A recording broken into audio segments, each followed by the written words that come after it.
Louvado seja o Senhor. Continuamos no Evangelho de João, nesse capítulo 11, um capítulo tão profundo, tão revelador para nós, e um dos pilares da fé cristã, manifestado nesse capítulo, né? Nós temos aqui um versículo ouro, um versículo. Quando a gente fala assim, né, um versículo ouro, ou dá um destaque, não significa que os outros não têm relevância, né? Os irmãos sabem que não é nesse sentido. Mas é que neste capítulo há uma revelação a respeito de Jesus Cristo, que é um dos pilares da fé cristã, é onde a igreja está alicerçada, né? Então, esse capítulo, ele é muito fundamental para cada um de nós, para a nossa fé, para a igreja de Cristo, para a história da igreja, né?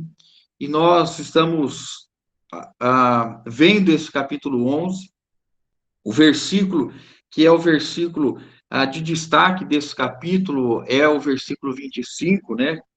Disse-lhe Jesus: Eu sou a ressurreição e a vida. Quem crê em mim, ainda que morra, viverá. Versículo 26. E todo que vive e crê em mim não morrerá eternamente. Crês isto? Quando o apóstolo João foi inspirado pelo Espírito Santo para escrever o Evangelho de João, né, nós sabemos que este Evangelho ele foi escrito já como um dos últimos escritos do Novo Testamento, né, e ele aborda essa questão do capítulo 11 da ressurreição, o fato de Jesus Cristo ser a ressurreição, o fato de Jesus Cristo ser a vida, e essa declaração, né, está sendo feita no último dos 7 sinais que este evangelho traz para nós. E isso é muito relevante, irmãos, porque nós encontramos aqui o último momento, né, o último sinal, onde a divindade de Jesus está sendo revelada, e desde o capítulo 1, este evangelho se destina, né, a sacramentar, a solidificar, a consolidar a divindade de Jesus Cristo. É um evangelho que trouxe todo o fundamento ou a, as, as, as diretrizes e as bases a respeito da divindade de Cristo com muita clareza, né? A começar pelo capítulo 1, e no princípio era o verbo estava com Deus e o verbo era Deus. E nós acompanhamos todo o desenrolar dos capítulos, né? Mostrando que Jesus Cristo foi sendo apresentado capítulo após capítulo como o Filho de Deus, né? Como o Verbo encarnado, como o próprio Deus manifestado em carne. E quando nós chegamos aqui no capítulo 11, nós encontramos então Jesus neste momento que está realizando o seu último sinal, e isso tem uma relevância muito grande para nós, porque nós devemos lembrar que este evangelho ainda escrito no primeiro século, né? Provavelmente algo em torno de 40 a 50 anos após a morte de Jesus. Então, os fatos relatados aqui, muitos fatos relatados já eram de conhecimento e recorrente nas primeiras assembleias, na igreja primitiva, né, do primeiro século. E quando João traz essa questão da ressurreição de Lázaro, ele o faz para mostrar e dar o grau último, o grau máximo a respeito de Jesus. Jesus começa, né, o seu primeiro sinal ali em Caná, transformando água em vinho. E aí nós caminhamos com Jesus curando o servo do oficial romano, curando posteriormente um paralítico no tanque de Betesda. Caminhamos com Jesus, né, para o capítulo 6, onde Jesus multiplica os pães, onde Jesus, a partir de 5 pães e 2 peixes, ele multiplica e alimenta cerca de 5.000 pessoas. Depois nós temos Jesus andando sobre as águas. Aí nós chegamos quando Jesus já está curando o cego de nascença. E agora nós chegamos nesse último dos 7 sinais, este sinal que é a ressurreição. O que o apóstolo João está fazendo de sinal em sinal, irmãos, é permitindo que os homens vejam a estatura de Cristo. É como se o primeiro sinal nós fôssemos levados a olhar para os pés de Jesus, e no segundo sinal fôssemos subindo a sua perna e depois fôssemos subindo ao seu tronco, ao seu tórax. E quando nós chegamos agora no sétimo sinal, nós temos o olhar completo a respeito de Jesus, a grandiosidade de Jesus. Então, como nós temos visto, né, os irmãos já nos introduziram no capítulo 11 e caminhamos até a reunião passada no versículo 37, e nós vamos seguir a partir do 38. E eu vou fazer a leitura para os irmãos, do 38 ao 44. Diz assim, os irmãos quiserem acompanhar, eu vou ler do 34, irmãos, para a gente ter um contexto um pouquinho mais estendido, para relembrar, né? Eu sei que os irmãos leram ao longo da semana, mas para nós termos esse contexto para partirmos do 38. E perguntou, né? Jesus perguntou, onde o sepultastes? Eles lhes responderam, Senhor, vem e vê. Jesus chorou. Então disseram os judeus, vede quanto o amava. Mas alguns objetaram, não podia ele, que abriu os olhos ao cego, fazer que este não morreste? Agora eu vou do 38 ao 44, vamos lá, né? Então Jesus disse, 38. Jesus, agitando-se novamente em si mesmo, encaminhou-se para o túmulo. Era este uma gruta, a cuja entrada tinha posto uma pedra. Então ordenou Jesus, tirai a pedra. Disse-lhe Marta, irmã do morto, Senhor, já cheira mal, porque já é de 4 dias. Respondeu-lhe Jesus, não te disse eu que se creres, verás a glória de Deus? Tiraram então a pedra. E Jesus, levantando os olhos para o céu, disse, Pai, graças te dou porque me ouviste. Aliás, eu sabia que sempre me ouves, mas assim falei por causa da multidão presente, para que creiam que tu me enviaste. E tendo dito isto, clamou em alta voz, Lázaro, vem para fora. Saiu aquele que estivera morto, tendo os pés e as mãos ligados com ataduras e o rosto envolto num lenço. Então lhes ordenou Jesus, desatai-o e deixai-o ir. Muitos, pois, dentre os judeus que tinham vindo visitar Maria, vendo o que fizera Jesus, creram nele. Outros, porém, foram ter com os fariseus e lhes contaram dos feitos que Jesus realizara.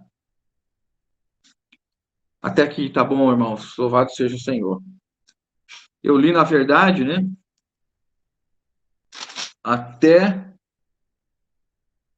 o 30, eu falei que eu ia ler até o 44, eu li até o 46. Irmãos, então, nós estamos nesse momento em que Jesus tem um encontro com Marta, Jesus tem um encontro com a Maria, e aí é revelado essa questão, revelado não, né? É anunciado todo este drama, né, da morte e daquela primeira indignação, entre aspas, ou daquela fala deles no sentido, delas, perdão, no sentido, se o Senhor estiver aqui, né?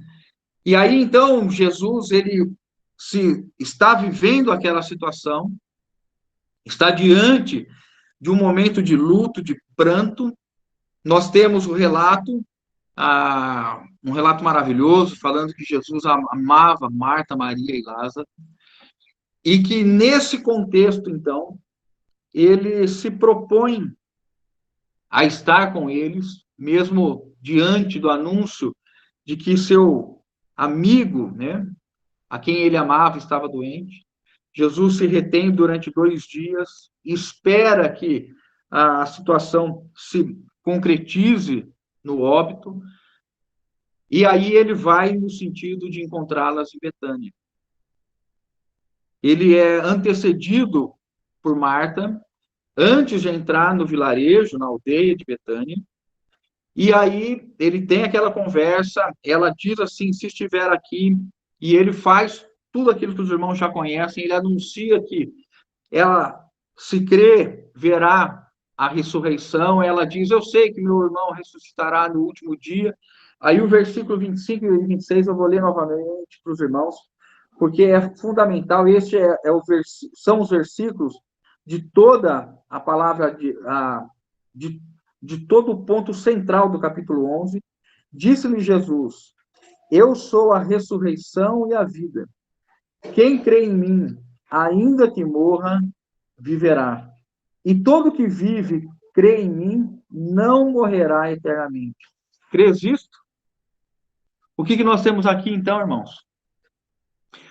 Nesse momento, nós temos este falar de Jesus com Marta, e depois ele tem, de novo, um encontro com Maria. Maria também se lança aos pés dele e diz a mesma coisa, Senhor, se estiver aqui, meu irmão não morreria. E os irmãos já compartilharam isso conosco, já mostraram essa situação para nós, o que isso representa. A sala está sendo invadida aqui pela minha cunhada e minhas duas sobrinhas aqui, que tentam passar desapercebidamente. Boa noite, boa noite. E aqui, irmãos, retomando, nós temos esse momento aqui que nós retomamos do versículo 34.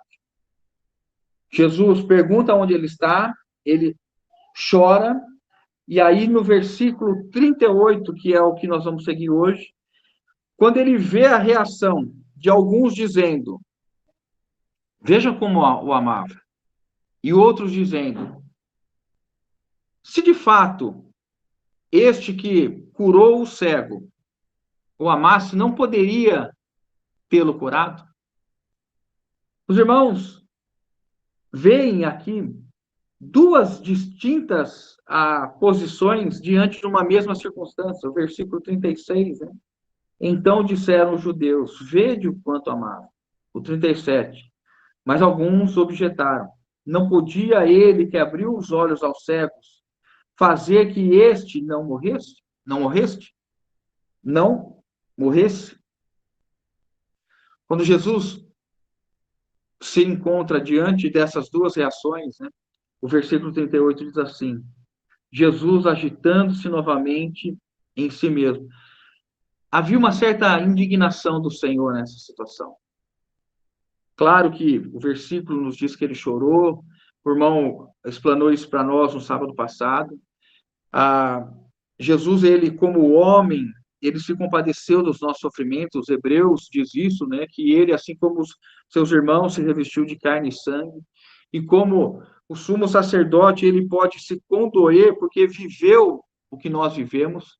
Então, Jesus está nesse momento, e ele sabe e conhece o sofrimento humano, ele vê aquela situação de pranto, de dor, de angústia, mas também há uma indignação no Senhor, pela situação, e muito provavelmente eu creio nisso, irmãos, que essa indignação também parte do efeito do pecado e da destruição que o pecado gera no homem, porque toda pessoa hoje morre, irmãos, em decorrência do pecado. A causa primeira de toda morte é o pecado.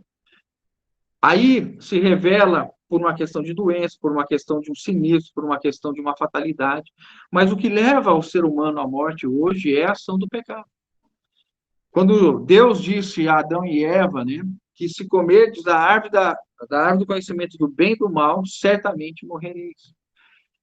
E quando o pecado entrou e nosso corpo se tornou corruptível, e aí nós temos já no Novo Testamento dizendo que o nosso homem exterior, ele se deteriora, né? O nosso homem interior, aqueles que já receberam a vida de Cristo, se renova de dia em dia. Então, a morte é resultado do pecado. E é certo que Jesus, o autor da vida, diante da manifestação, da ação do pecado na sua criação, ele está indignado com isso. E quando ele vê novamente as pessoas contestando a ação dele, e eu entendo dessa maneira, quando ele ouve assim, puxa, mas se ele curou um cego, e dizem que ele amava este, ele não poderia ter impedido? Aí o versículo 38, né? Agitando-se novamente em si, encaminhou-se para o túmulo.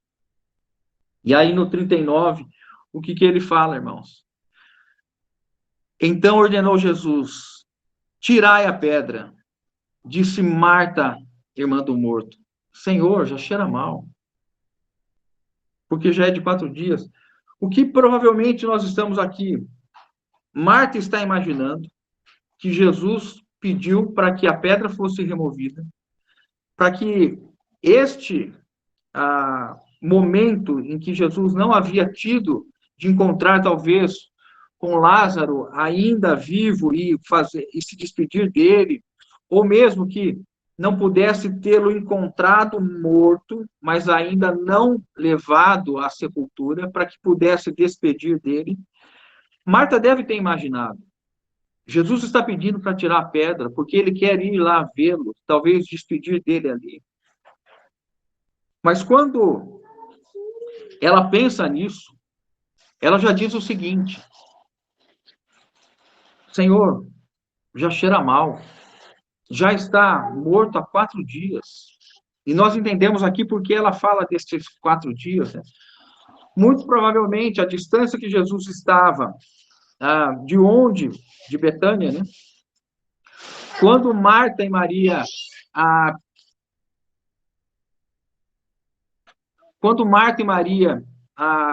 pedem para avisar Jesus que Lázaro, seu amigo, está doente, esse mensageiro leva um dia, encontra com Jesus, e quando ele saiu e já chega com Jesus, provavelmente Lázaro já estava morto.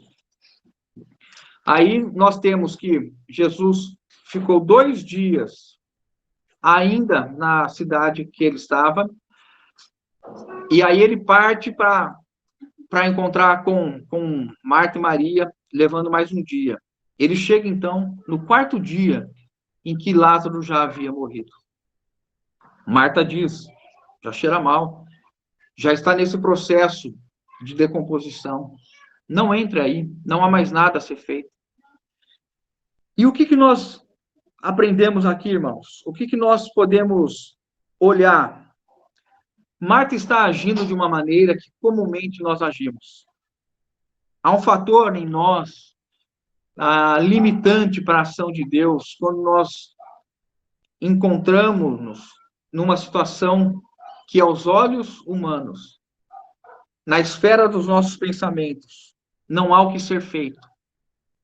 Marta está dizendo, né, e elas disseram antes, tanto Marta e Maria, se estivesse aqui quando ele estava vivo ainda, ele não teria morrido. Elas estão manifestando uma fé que poderia, que entendia ser possível Jesus curá-lo da doença enquanto ele estava vivo. Mas agora, depois de morto, não vá tirar pedra, Senhor. O Senhor vai ter um momento desagradável. Essa situação de 4 dias é extremamente desagradável a todos nós. Quando nós cogitamos as coisas naturais, irmãos, nós estamos fora da esfera de atuação da fé. Porque a fé, ela exige de nós crermos em Deus e na sua palavra, somente.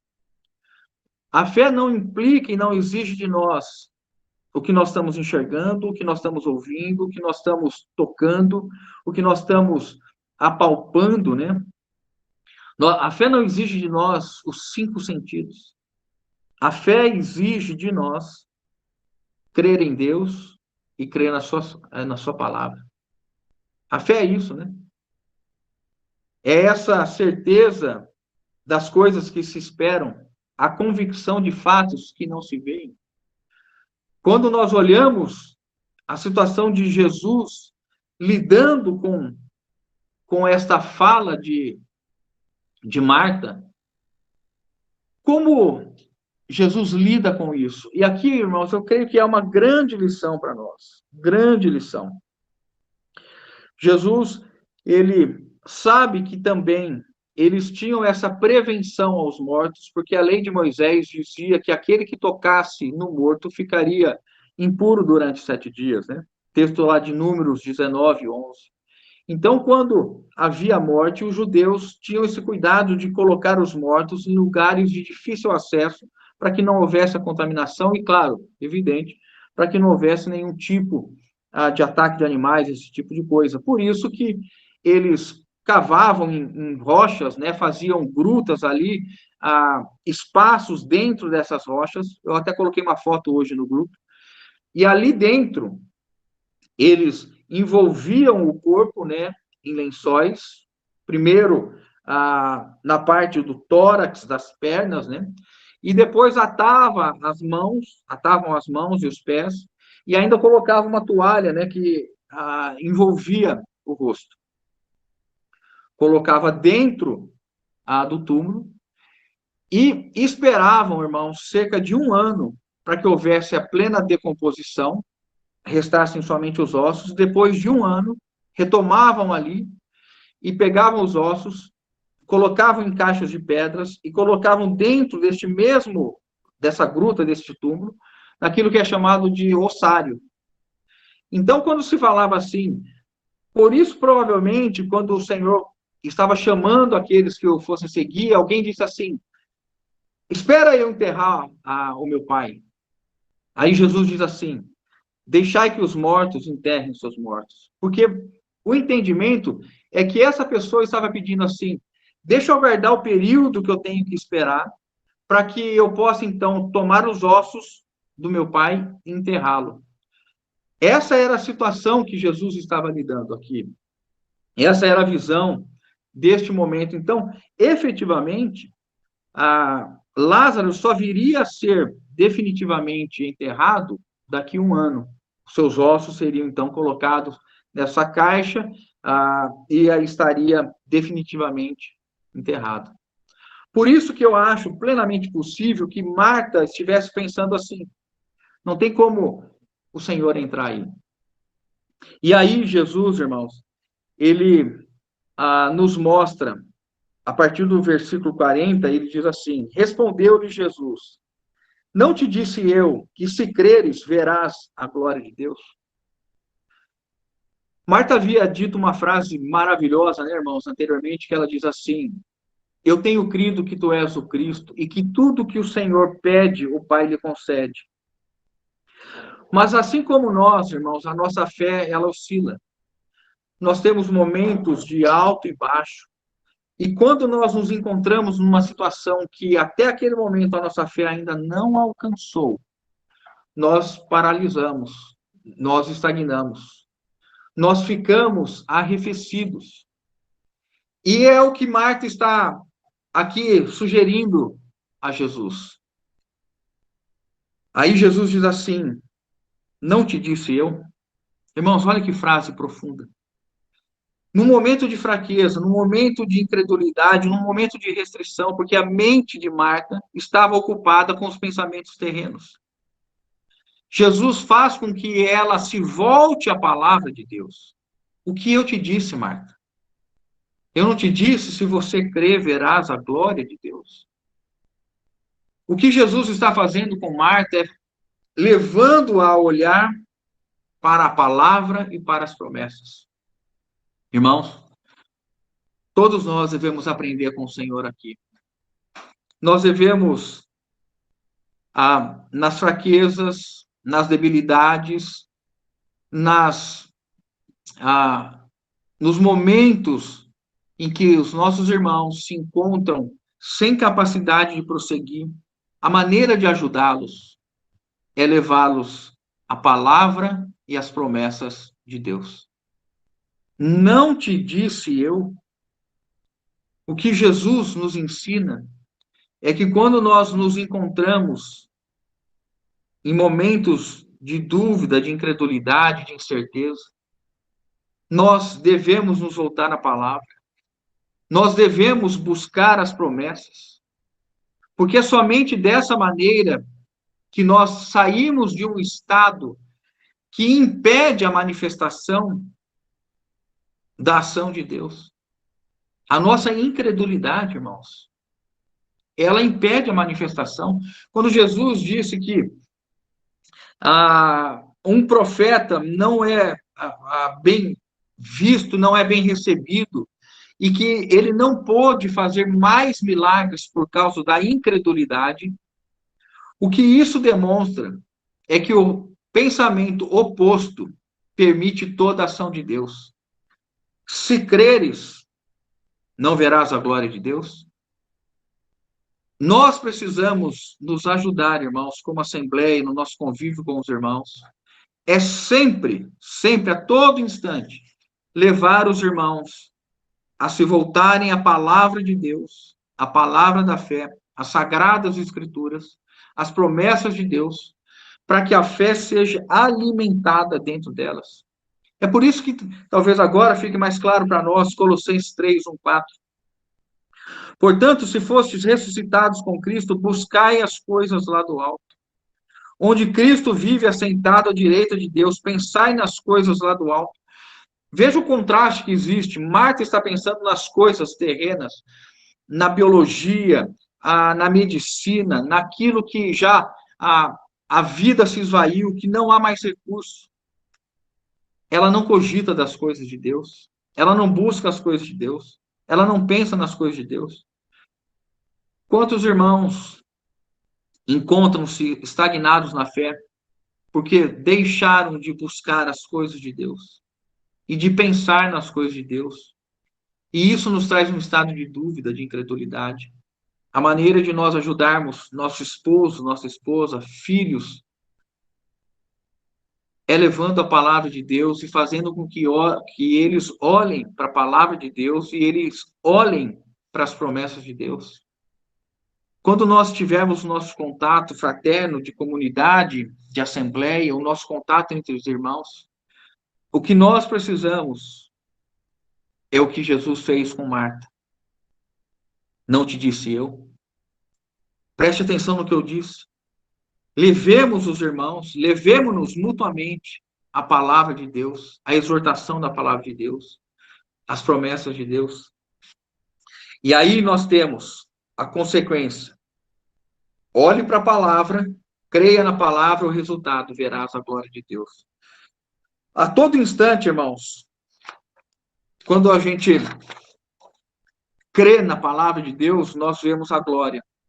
Vou ler alguns versículos rapidamente para os irmãos. Os irmãos anotem, por favor, aí. Hebreus 11, 3 diz assim: pela fé, entendemos que o universo foi formado pela palavra de Deus, de maneira que o visível veio a existir das coisas que não aparecem.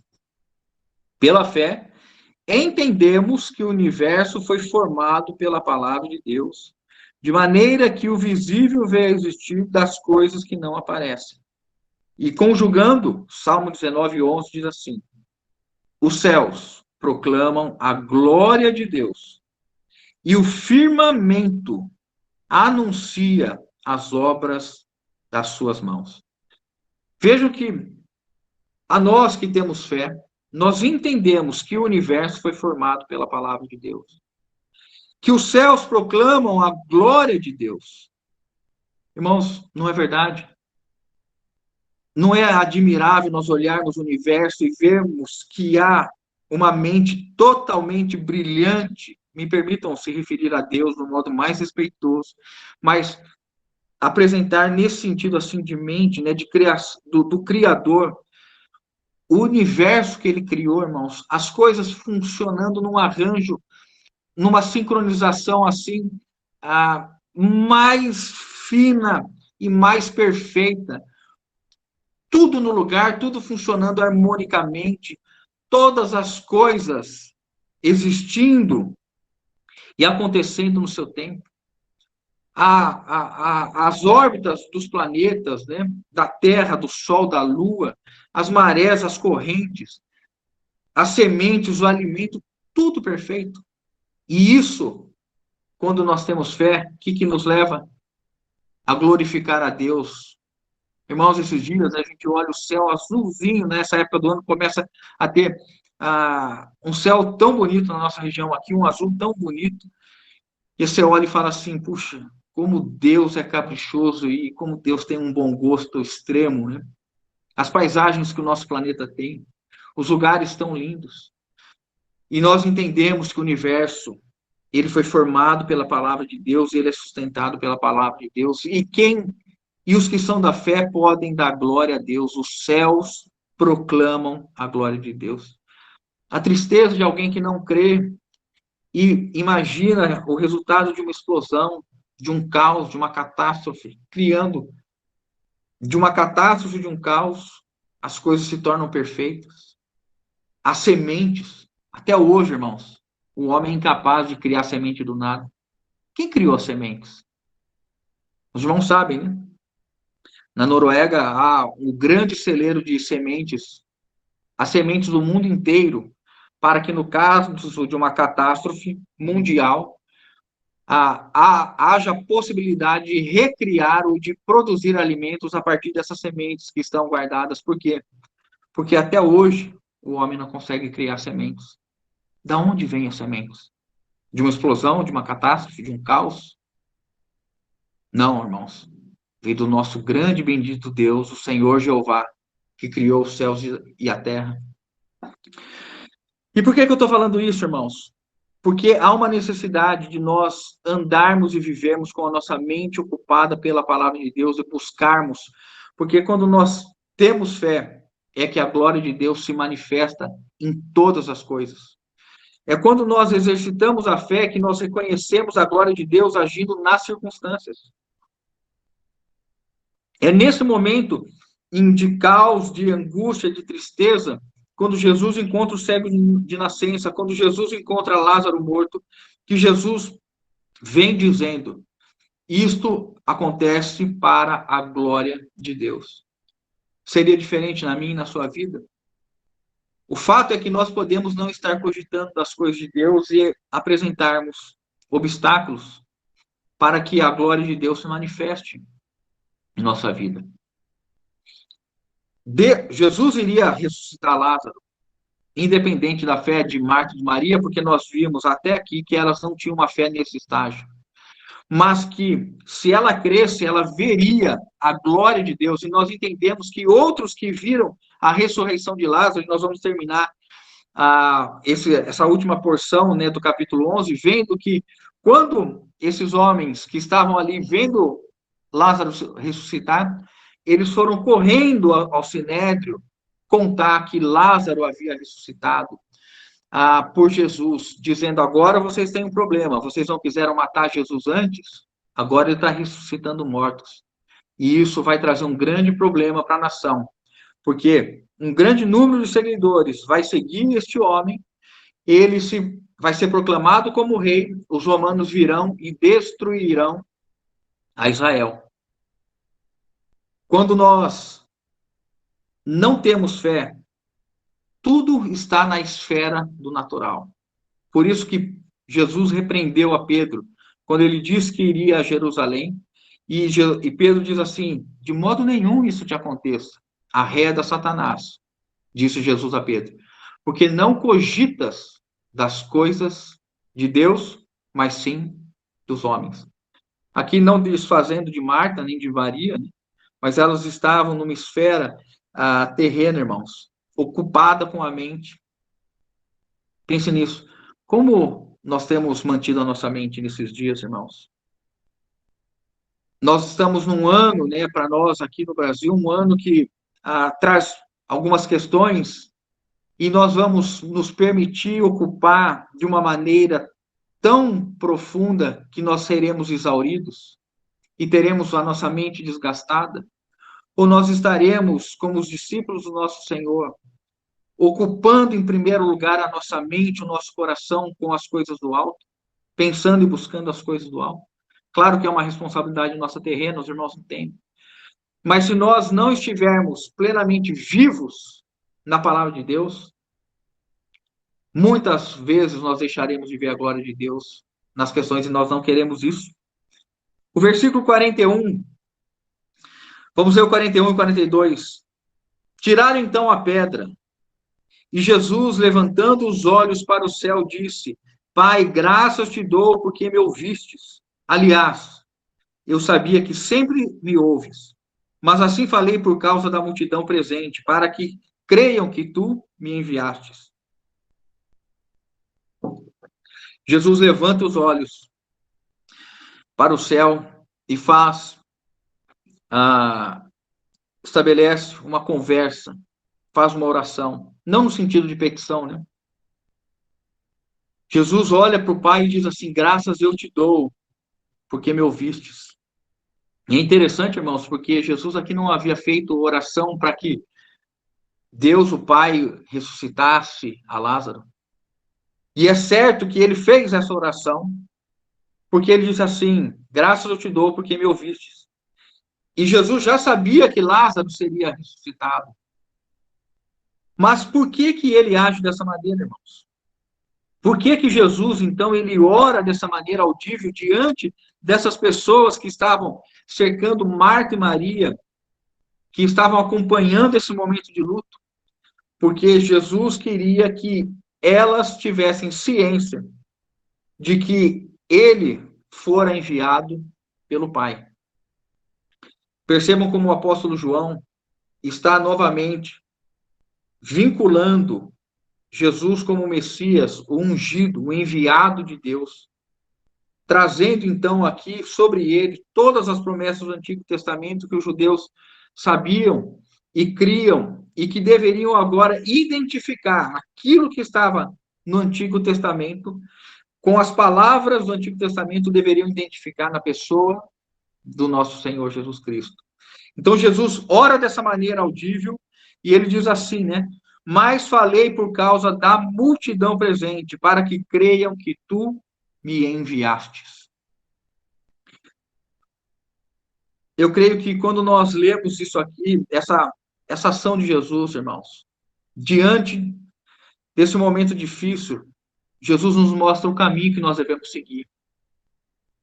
Nós devemos sempre, em primeiro lugar, levantar os nossos olhos aos céus e dirigir as nossas palavras ao Pai. O que isso significa? Significa que a igreja recorre a Deus em todas as esferas e circunstâncias, sempre e em primeiro lugar. Jesus está mostrando que, ao erguer os olhos, ele sabe que a solução, que o único que pode realizar esses fatos, ou este fato, e o poder está em Deus. E ele, na sua missão de encarnado como homem, ele está sujeito, subordinado a Deus o Pai. Por isso que ele ora dessa maneira audível e agradece. E ele diz assim, algo fantástico, irmãos. Aliás, eu sabia que sempre me ouves, mas eu falei por causa da multidão. Nesses dias presentes, né, nós estamos vivendo, e vamos viver ainda mais, os irmãos sabem disso. As profecias nos mostram, né, que nós caminharemos para dias cada vez mais difíceis, porque nós estamos chegando no ápice da escuridão, a meia-noite está à porta, o noivo tende a se manifestar em breve, e a iniquidade vai se multiplicar a ponto do amor se esfriar de quase todos. E nós, como igreja do Senhor, devemos aprender a erguer os olhos e dirigir a nossa fala ao nosso Pai, Pai nosso. E aprender a buscar em Cristo Jesus e aprender a buscar em Deus a solução, a direção, o fortalecimento, ouvir do Senhor como agir em cada situação. Agora, quando Jesus diz assim, o Senhor sempre me ouve, olha que tranquilidade que este versículo passa para nós. Jesus é o nosso mediador, não é, irmãos?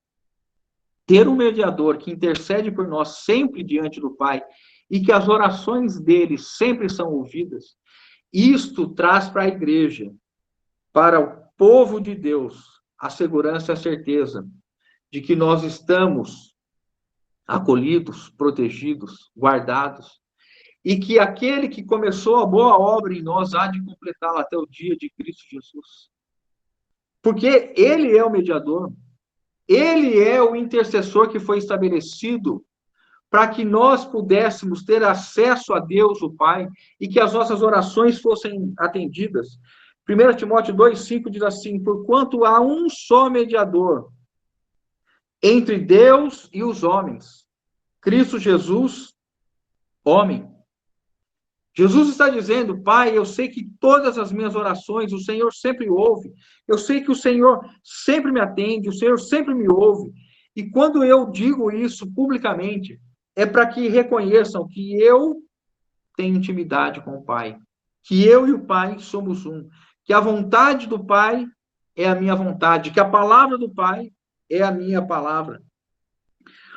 Hebreus 7,25, se os irmãos quiserem anotar, diz assim: por isso também pode salvar totalmente os que por ele se chegam a Deus, vivendo sempre a interceder por eles. Irmãos, este que tem as suas orações, que sempre é ouvido pelo Pai, ele é o nosso mediador, ele é o nosso intercessor. E hoje, sabe quem orou por você, por mim? Sabe quem esteve intercedendo por você e por mim? Jesus, Cristo, homem, que vive sempre a interceder por nós. Oh, amados irmãos, que caminho maravilhoso nos dá o Senhor, né? Nós chegamos agora aqui, irmãos, no versículo 43 e 44, diz o seguinte: e tendo dito isto, clamou em alta voz: Lázaro, vem para fora.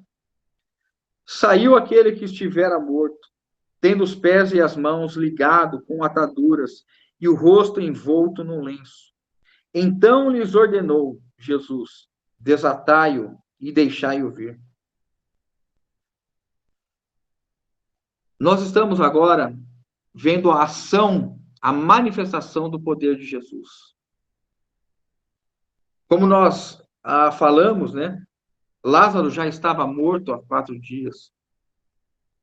E o que vai ser feito aqui, irmãos, nessa ressurreição, é diferente de qualquer outra situação. Porque quando a Bíblia coloca 4 dias, ela está querendo enfatizar que o Lázaro está, de fato, se decompondo. E que haverá necessidade de um poder gigante para restituir o seu corpo. Pensa, irmãos. A palavra nos diz que quando nós morremos, o espírito volta para Deus. O Salmo 49, 15 diz que Deus nos redime a alma da morte ou do Hades. Salmo 44, 15. Então, o espírito não estava mais no corpo, a alma não estava mais no corpo, o corpo já estava em decomposição, e o que Jesus iria fazer agora seria buscar o espírito, a alma, restituir o corpo, trazer células vivas, órgãos vivos, fazer o sangue fluir, fazer o coração fluir, os pulmões funcionarem, tudo isso seria feito nesse instante. Vejam, irmãos, o que o apóstolo João está dando para nós, e o que há de mais extraordinário no capítulo 11, não é essencialmente a ressurreição de Lázaro, mas é o fato de Jesus Cristo ser a ressurreição e a vida. É porque ele é a ressurreição e a vida, ele pode ressuscitar Lázaro. E de fato, irmãos, em todo o relato do Novo Testamento, quando Jesus se deparou diante de mortos, ele ressuscitou. Lázaro não é o primeiro ressuscitado. Jesus havia ressuscitado a filha, o filho daquela viúva, quando ele vê passando o cotejo, né? Ele ressuscita o filho dessa mulher e restitui o filho a essa viúva. Ele ressuscita a filha de Jairo, porque Jesus é a ressurreição e a vida. O príncipe da vida, quando é confrontado no Novo Testamento diante da morte, ele sempre opera a ressurreição, porque diante dele a morte não pode prevalecer. Agora, olha como próprio apóstolo João, quando ele fala a respeito do que Jesus vai fazer aqui, nós temos um relato dele no capítulo 5, o versículo 19 a 21, eu vou ler para os irmãos. João 5, 19 a 21. Jesus, então, manda Lázaro vir para fora, né? Lázaro vem para fora, e aí Lázaro, então, ele sai, e o que nós lemos em João 5, 19 e 21. Depois anotem, esses versículos são fantásticos, irmãos.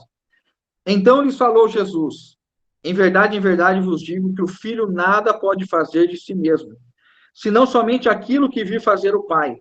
Porque tudo o que este fizer, o filho também semelhantemente o faz. Versículo 20: porque o Pai ama ao filho e lhe mostra tudo o que faz, e maiores obras do que estas lhe mostrará, para que vos maravilheis. Pois assim como o Pai ressuscita e vivifica mortos, assim também o Filho vivifica a quem ele quer. Isso é o texto de João 5, 19, 21. Ainda nesse capítulo 5, versículo 28 e 29, se os irmãos quiserem anotar, vale a pena a meditação depois. Não vos maravilheis disto, porque vem a hora em que todos os que se acham nos túmulos ouvirão a sua voz e sairão. Os que tiverem feito o bem para a ressurreição da vida, os que tiverem praticado o mal para a ressurreição do juízo. Então Jesus recebeu da parte do Pai poder para ressuscitar os mortos. E aqui nós estamos já vendo a antecipação deste fato que vai acontecer a todos os que estiverem mortos.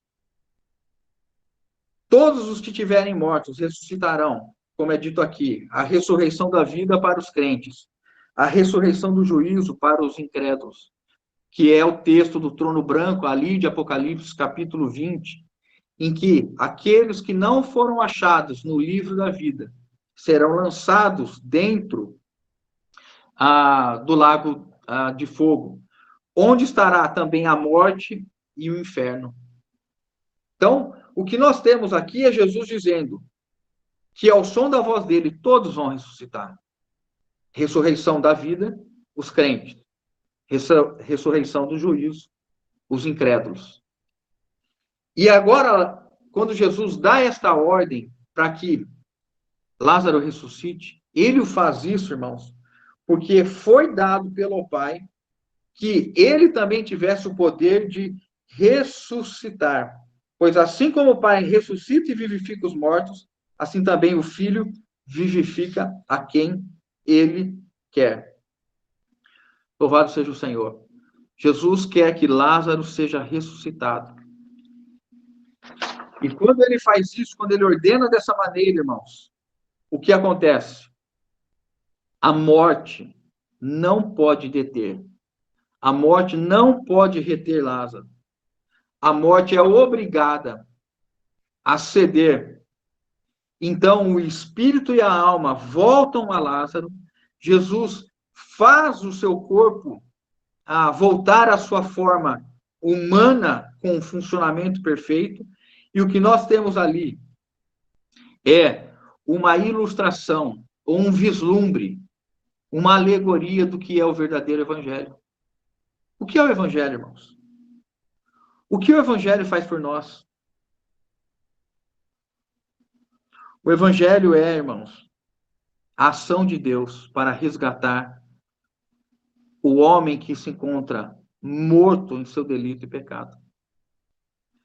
Quando é dito que já cheira mal há 4 dias, a ideia por trás disso é que todo homem que experimenta o pecado, que está morto em seus delitos e pecados, e que não tem poder para vencer a morte, e que pode ser, aspas, né, como aquele homem que mais devasso, aquele homem que esteve mais mergulhado nos pecados, como se isso fosse possível. Mas mesmo este que está atolado no pecado, que cheira mal, a vida dele cheira mal, o que ele faz, o que ele age cheira mal, mesmo esse que cheira mal. quando ele ouve o Evangelho, quando ele crê no Evangelho, ele é ressuscitado dentre os mortos. O que está sendo espelhado em Lázaro, o que está sendo manifestado, é o poder do Evangelho. É aquilo que o Evangelho faz e fez na minha e na sua vida. Jesus não chamou um dia o seu nome e o meu nome? E quando vai haver um momento, quando Jesus, então, vai chamar todos os mortos, como nós vimos, a ressurreição da vida e do juízo, e nós compareceremos, se nós já tivermos partido do nosso corpo físico, nós seremos ressuscitados e estaremos primeiramente com Jesus. E depois aqueles que estiverem vivos subirão. E nós vamos falar um pouquinho disso para terminar nesse sentido. Mas eu quero aqui, irmãos, ler Efésios 2, 1 a 6.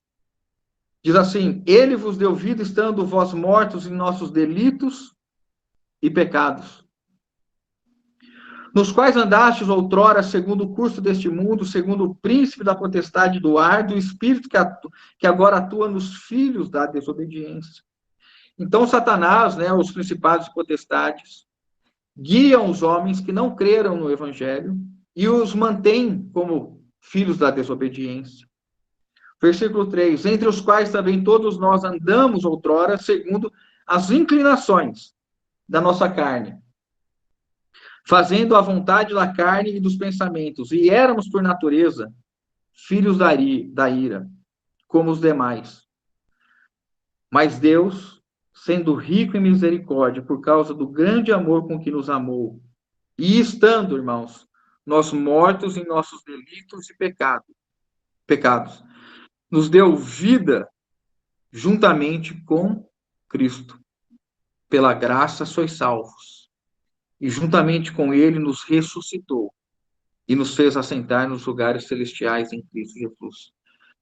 João está nos mostrando aqui, irmãos, e mostrando desde o primeiro século aos seus primeiros ouvintes, que a ressurreição e a vida está em Cristo Jesus. E a ele foi dado pelo Pai o poder de vivificar aqueles a quem ele quer. E aqueles que ouvem a sua voz e creem no Evangelho, eles são vivificados. O Evangelho é o poder de Deus para a salvação de todo aquele que nele crê. A igreja, irmãos, é o arauto. A igreja é a pregadora. A igreja é a que anuncia o Evangelho. É a igreja que diz a respeito da ressurreição e da vida. Quando Marta disse assim, eu sei que meu irmão ressuscitará no último dia, Marta manifestou que ela não tem problema com a fé para o futuro. E nós, quando também olhamos as coisas que Deus fez no passado, nós não temos dificuldade em olhar e crer que Jesus fez no passado. Mas a questão é que, quando hoje nós somos instados pelo Senhor a crer, nós precisamos reconhecer que Jesus é a ressurreição. Ele não será a ressurreição. Ele não foi a ressurreição. Eu sou a ressurreição e a vida. Irmãos, quando nós falamos com as pessoas, nós temos que ter a fé que Jesus é a ressurreição hoje, para chamar qualquer pessoa que está fedendo há 4 dias, que está morto, que está mergulhado num lamaçal, um pecado, que é incrédulo, que está distante, que age segundo a sua carne. Ele é a ressurreição e a vida. Quando nós anunciamos o Evangelho, nós vamos estar com isso ardendo no nosso coração. Eu estou falando de alguém que é a ressurreição. Claro que Jesus também, no futuro, ele vai manifestar-se, mas o fato é que não existe, como Marta estava dizendo, o dia da ressurreição. O que existe é que a ressurreição, que é Jesus Cristo, vai se manifestar a todos os homens e vai chamar a ressurreição da vida e da justiça a todos os homens. Uns vão para o tribunal de Cristo, outros para o trono branco. Os que estão com o nome no livro da vida receberão segundo as suas obras, o bem e o mal que tiverem feito por meio do corpo. E aqueles que forem julgados no trono branco também serão julgados segundo as suas obras. E, neste momento, eles serão, por não terem o um nome no livro da vida, serão lançados no lago de fogo eterno. O que é a morte, irmãos? É quando não há mais possibilidade de experimentar o amor de Deus. Quando Paulo diz em Romanos capítulo 8 que nem morte nem a vida pode nos separar do amor que está em Cristo Jesus, ele fala isso àqueles que creram em Jesus em vida e que agora não morrem, dormem e ressuscitarão. E que este período que nós chamamos de morte e que para nós cristãos é só o dormir, esta morte física, esse desfalecimento do tabernáculo terreno, ele não pode nos separar do amor de Cristo. Agora, ser lançado no lago de fogo eterno, onde alguém estará apartado do amor, isto é chamado verdadeiramente da segunda morte. É por isso, irmãos, que haja no nosso coração um ardente fervor pela pregação do Evangelho, para nós anunciarmos que Jesus é a ressurreição e a vida. Aí eu preciso disso, preciso largar aquilo, preciso fazer aquilo outro. Se nós tivermos fé que Jesus Cristo é a ressurreição e a vida hoje, manifestarmos e anunciarmos, muitos poderão vir a crer, porque isso não é uma obra nossa, é do Espírito Santo, mas pregar é algo que nós somos incumbidos. Ide e pregai o Evangelho a todas as nações. O que o Senhor espera é nos levantar no poder da sua ressurreição.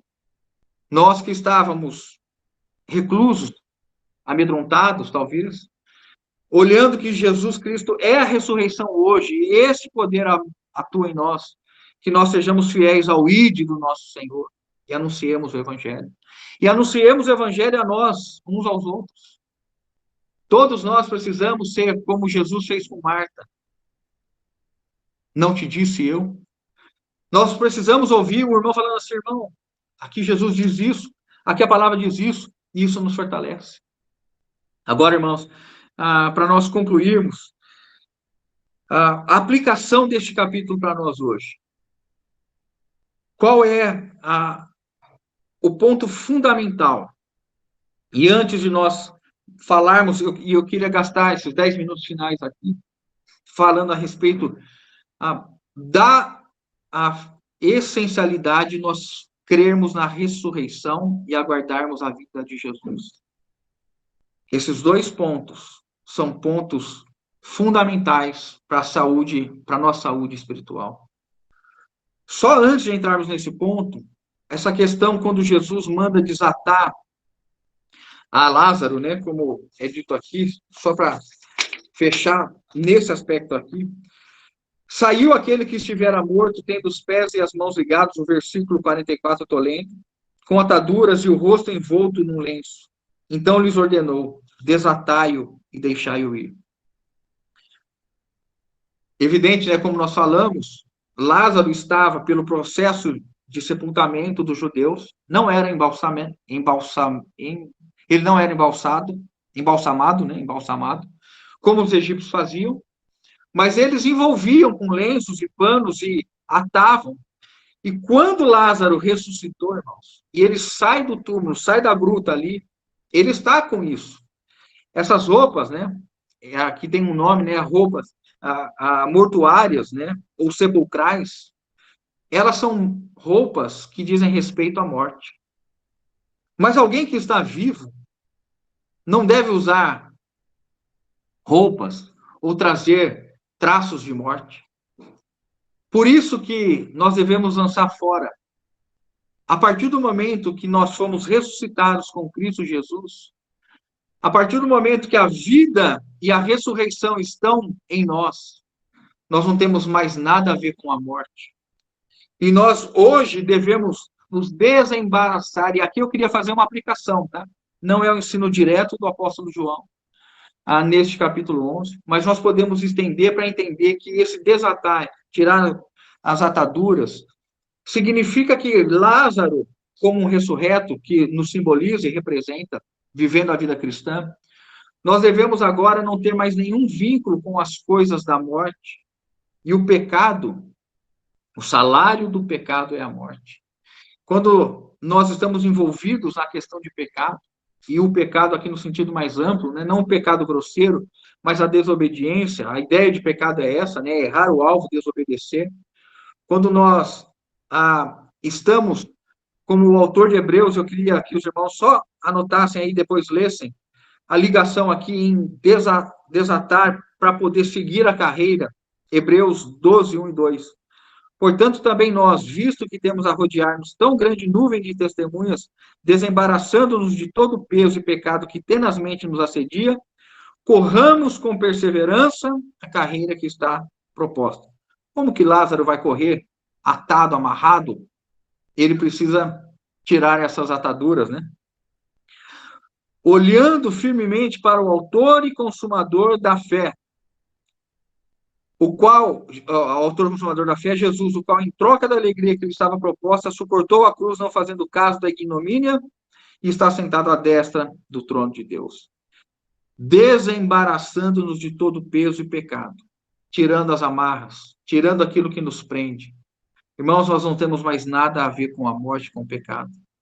Por isso que o apóstolo Paulo diz assim, fazei morrer a vossa natureza terrena. Como nós fazemos morrer a nossa natureza terrena, irmãos? Revestindo-nos do novo homem. Tomando a palavra de Deus, andando e vivendo segundo a palavra de Deus, que é no Espírito. Lázaro, então, vai poder completar a carreira. Esse Lázaro eu estou usando para nos representar. Nós, então, podemos agora, livres, irmãos, sem ataduras, correr. Não é para Lázaro sair andando curtinho ali, preso, mas ele tem que estar livre das suas ataduras. Nada mais. Nós não devemos mais olhar para trás, irmãos. Lança fora aquilo que te faz lembrar do tempo de pecado, do nosso passado de pecador. Em Cristo Jesus, nós somos agora nova criação.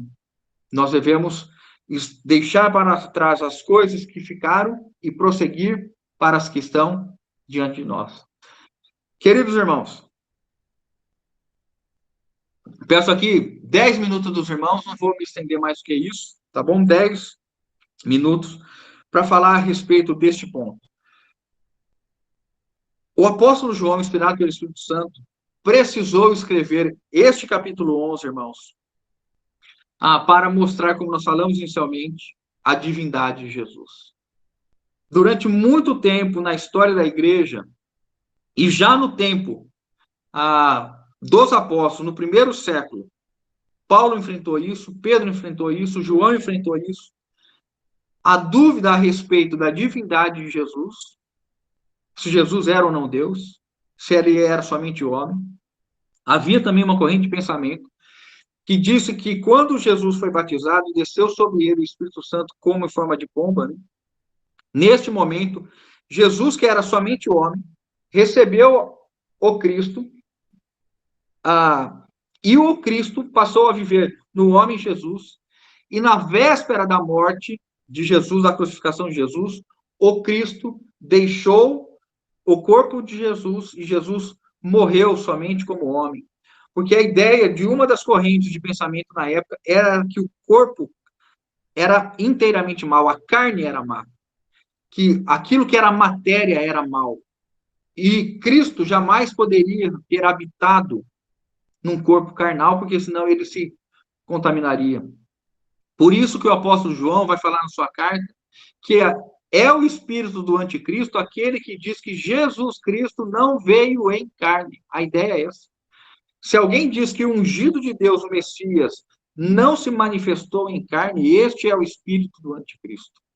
Por isso, nas nossas pregações, nós dizemos sim que Jesus, o verbo de Deus, o próprio Deus, se encarnou, viveu em carne. E essa ideia, então, é combatida mostrando que Jesus, ele não somente morreu, mas que ele ressuscitou. Falar a respeito de Jesus como a ressurreição e a vida é estabelecer um padrão único de divindade a Jesus. A construção do Evangelho de João é para dar à igreja, desde o primeiro século até hoje, irmãos, os meios teológicos, a doutrina teológica, para mostrar e defender que Jesus Cristo se encarnou, morreu, ressuscitou, ascendeu aos céus, foi entronizado e hoje está à destra de Deus Pai, e sobre ele está o governo, e ele há de estabelecer o seu reino, que jamais terá fim. Agora, irmãos, a importância da ressurreição. Então, volto a dizer, o mais extraordinário do capítulo 11 não é em si a ressurreição de Lázaro, é o fato de Jesus se proclamar como a ressurreição e a vida. E eu vou mostrar para os irmãos o porquê. Diz assim, irmãos, me acompanhem aqui, eu vou ler rapidamente, vou ler alguns versículos, tá? Para a gente ganhar tempo, vou ler 1 Coríntios, capítulo 15. 1 Coríntios, capítulo 15, são 57 versículos, nós não vamos ler todos, óbvio, mas leiam depois, irmãos. Se os irmãos puderem ler para amanhã, acho que seria muito bom para nós irmos para a ceia amanhã com o capítulo 15. Diz assim, versículo de 1 a 8. Então, Paulo, olha o que Paulo está enfrentando, e por isso que João vem dizer que Jesus Cristo é a ressurreição e a vida. Irmãos, venho lembrar-vos o evangelho que vos anunciei, o qual recebestes, e no qual ainda perseverais. Porque por ele também sois salvos, se retiverdes a palavra tal como vou-la preguei, a menos que tenhais crido em vão. Olha agora que Paulo diz, irmãos.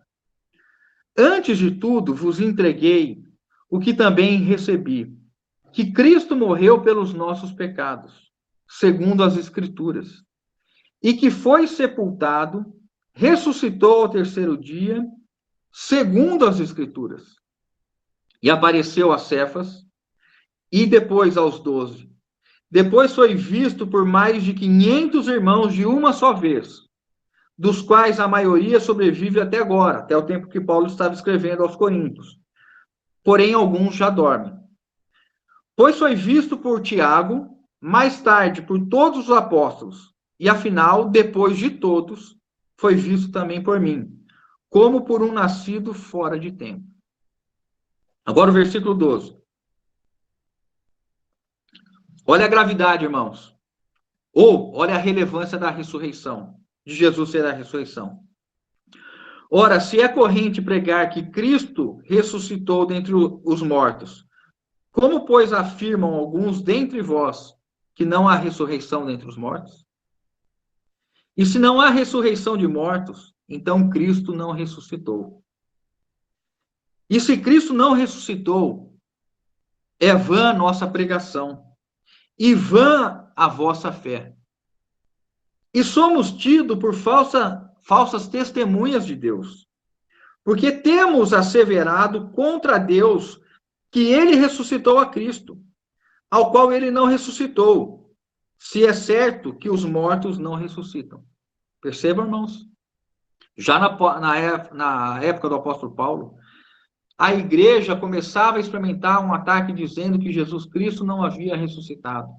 Até como foi dito pelo Sinédrio, quando Jesus ressuscitou, vamos pagar aos soldados para que eles digam que à noite os discípulos vieram e levaram o corpo de Jesus, e assim nós vamos evitar que eles creiam que Jesus ressuscitou. Então, quando começa a entrar no seio da igreja esse ensino, que Jesus não ressuscitou, o Espírito Santo traz estes homens para dizer que Jesus Cristo ressuscitou. E o último a falar da ressurreição, de maneira tão poderosa, é esse texto que nós vimos aqui do apóstolo João, capítulo 11. Por isso que a ressurreição de Lázaro, ela é emblemática, ela ilustra a ressurreição de todos aqueles que, ouvindo o evangelho, creem em Jesus e eles ressuscitam e passam a viver agora a nova vida. E aí, seguindo, irmãos, o versículo 16. Isso. Porque se os mortos não ressuscitam, também Cristo não ressuscitou. 17. E se não ressuscitou, é vã a vossa fé, e ainda permanecei nos vossos pecados. E ainda mais, os que dormiram em Cristo pereceram. Se a nossa esperança, atentem aqui, irmãos, por favor, se a nossa esperança em Cristo Jesus se limita apenas a esta vida, somos os mais infelizes de todos os homens. O que Paulo está dizendo é o seguinte: se tirarem a ressurreição da fé cristã, a nossa doutrina é vã, a nossa fé é vã, os que morreram em Cristo Jesus morreram em pecado e perecem.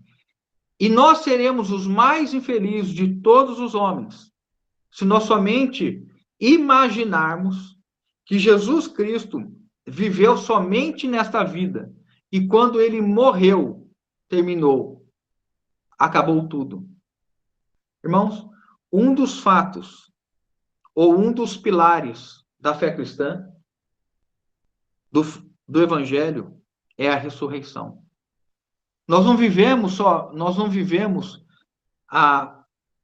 um caminho de seguir um mestre nosso, como nas religiões dos homens, nas doutrinas que buscam a espiritualização, seguir este, aquele outro, seguir aquele ou aquele que atingiu uma vida melhor. Onde estão todos esses? Mortos. Onde estão os grandes filósofos dos homens? Mortos. Onde estão os grandes mestres dos homens? Mortos. Onde está o nosso Senhor Jesus Cristo? Ascendido e ressurreto, entronizado e vivo, irmãos. Aleluia! Aí termina aqui dizendo o seguinte, 1 Coríntios 15, 20. Paulo agora, ele rebate, né? Dentro desse capítulo 15. Mas, de fato, Cristo ressuscitou dentre os mortos. Paulo foi um dos que viram Jesus ressurreto. Nós lemos no começo do capítulo 15. Ele diz, depois que apareceu a Pedro, depois que apareceu a Tiago, aos 12, a 500, e depois apareceu a mim como um fora de tempo. Paulo viu Jesus ressurreto. Provavelmente no caminho de Damasco. Quando ele diz assim, não sei se fora do corpo ou dentro do corpo, subiu, né, ao terceiro céu e ouviu coisas inefáveis.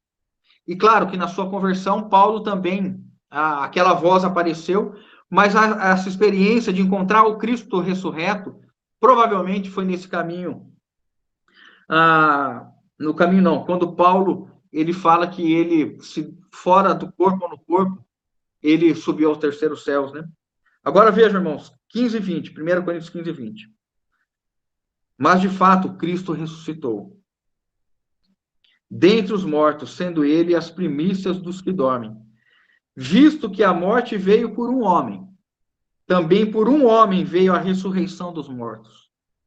Porque assim como em Adão todos morrem, assim também todos vivificados serão em Cristo. Em Adão, todos morreram. Em Cristo Jesus, todos são vivificados.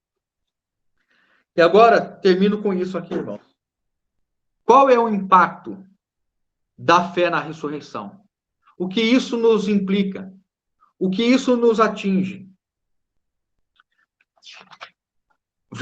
Anotem aí, irmãos, eu vou ler rapidamente. 1 Tessalonicenses 4, 13 e 18.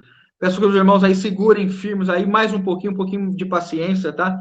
Para a gente não perder isso aqui que é maravilhoso, irmãos. 1 Tessalonicenses 4, 13 a 18. O que a ressurreição nos atinge hoje, na minha e na sua vida? Não queremos, porém, irmãos, que sejais ignorantes com respeito aos que dormem, para não vos entristecerdes como os demais, que não têm esperança. Pois se cremos que Jesus morreu e ressuscitou, assim também Deus mediante Jesus, trará em sua companhia os que dormem. O conceito de dormir, para nós cristãos, são aqueles que morreram em Cristo Jesus, que tiveram a fé em vida em Jesus, são habitados pelo Espírito Santo e faleceram fisicamente, né? Ora, ainda vos declaramos, por palavra do Senhor, isto, nós os vivos, os que ficarmos até a vinda do Senhor. O que a igreja aguarda? Paulo, quando escreveu isso aqui, provavelmente no ano 56, depois de Cristo, né? Algo em torno de 20 anos após a morte de Jesus, o Espírito Santo já tinha sido enviado, o Pentecostes já havia ocorrido, a igreja já estava progredindo, avançando em vários lugares da terra, e Paulo está dizendo o seguinte: o que nós aguardamos, como a igreja vive hoje, como uma noiva que espera o seu noivo. Ora, ainda vos declaramos por palavra do Senhor, isto, nós os vivos, os que ficarmos até a vinda do Senhor. A igreja aguarda a vinda do Senhor.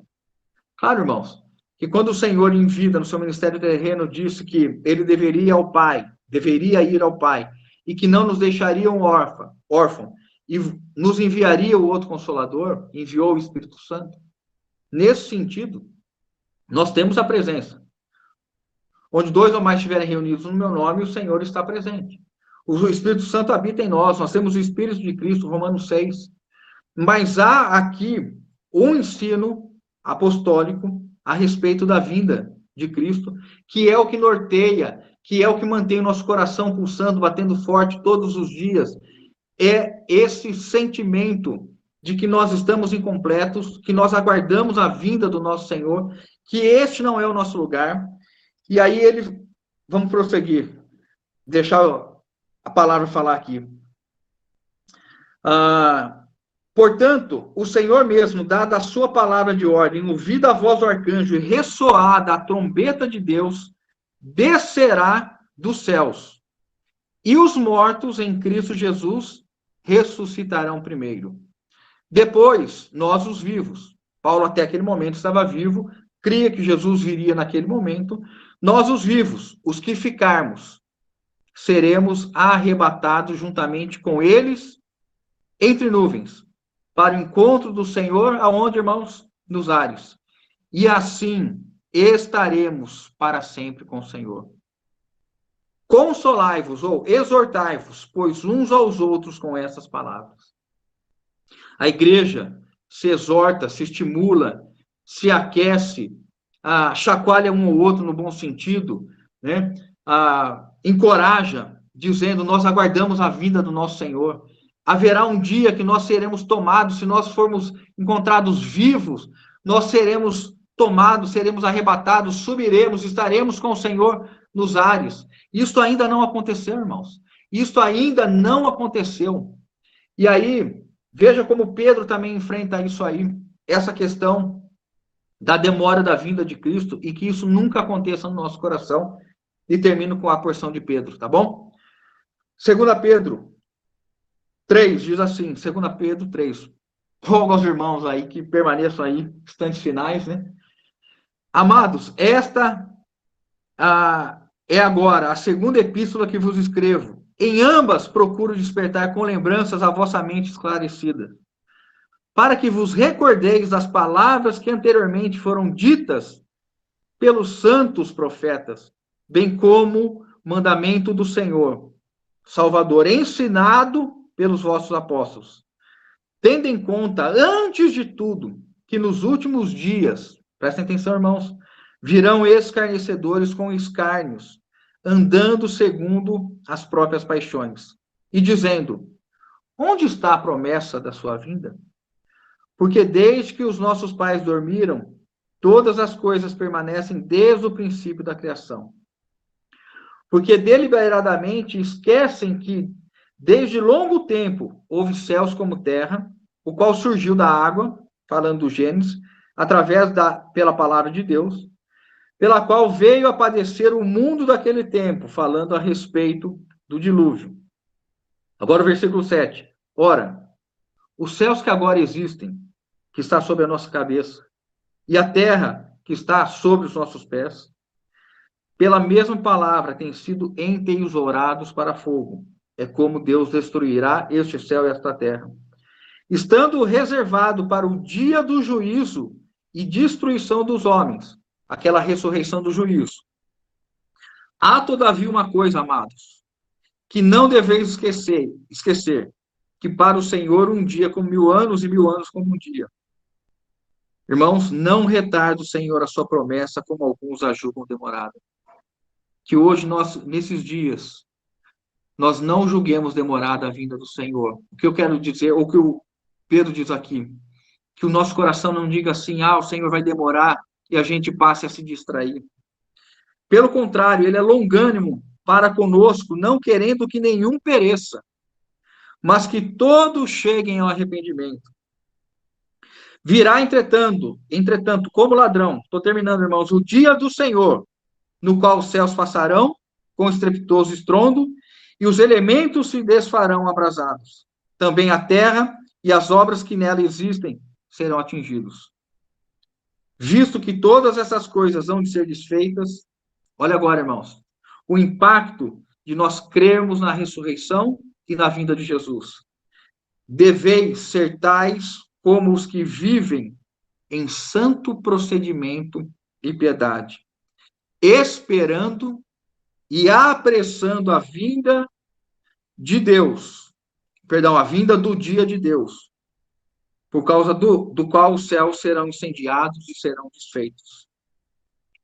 Irmãos, o impacto de crer e viver a ressurreição hoje, sabendo que nós nos tornamos imortais, sabendo que nós nos tornamos eternos, e que nós aguardamos a vinda do Senhor, isso nos leva a ter uma vida com santo procedimento e piedade.